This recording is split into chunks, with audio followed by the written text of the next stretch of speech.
ये अध्याय आपका 5 का दूसरा नंबर का तीसरा क्वेश्चन है, ठीक है, जिसमें चर राशि और अचर राशियां दिया हुआ है।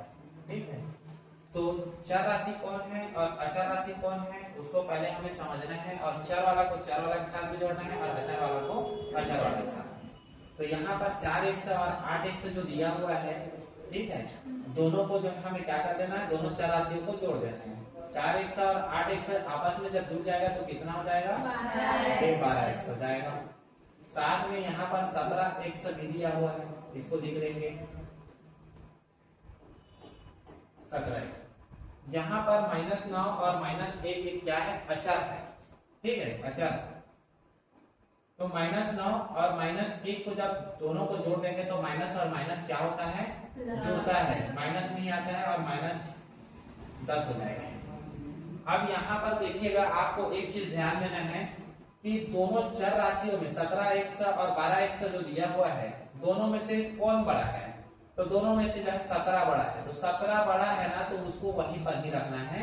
12 को जो है हमें जो है 17 के साइड पक्षांतर कर देंगे, तो ये प्लस में दिखाई दे रहा है, जब इधर पक्षांतर हो जाएगा तो क्या हो जाएगा, -12x हो जाएगा। और जो अचर है -10, उसको क्या कर देना, पक्षांतर कर देना, तो माइनस से जब इधर आएगा तो क्या हो जाएगा, ये प्लस में हो जाएगा। अब देखिएगा 17x में अगर आपने 12x अगर घटा दिया तो कितना मिलेगा, 17 में तो 5 मिलेगा, 5x, और यहाँ पर अभी फिलहाल क्या है, 10 है। अब देखिएगा, अब इस चर राशि में से जो है हमें 5 को क्या करना है, अलग करना है, क्योंकि हमें x का मान ज्ञात करना है। तो दोनों का इनटू का संबंध है, इनटू का संबंध है, तो हम पक्षांतर करेंगे तो कितना मिलेगा, 10/5 मिलेगा।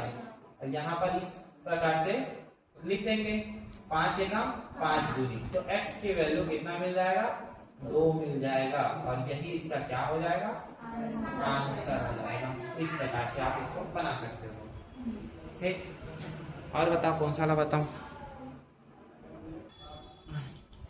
चलिए, इसी प्रकार जो है 5वां का क्वेश्चन है, इसमें भी हमें जो है ब्रैकेट से जो है कैसे इसको हल करना है देखना है। इसको हल लिख लेना चाहोगे तो अलग से लिखने की जरूरत नहीं है। चलो ठीक, दिया है, लिख लेना।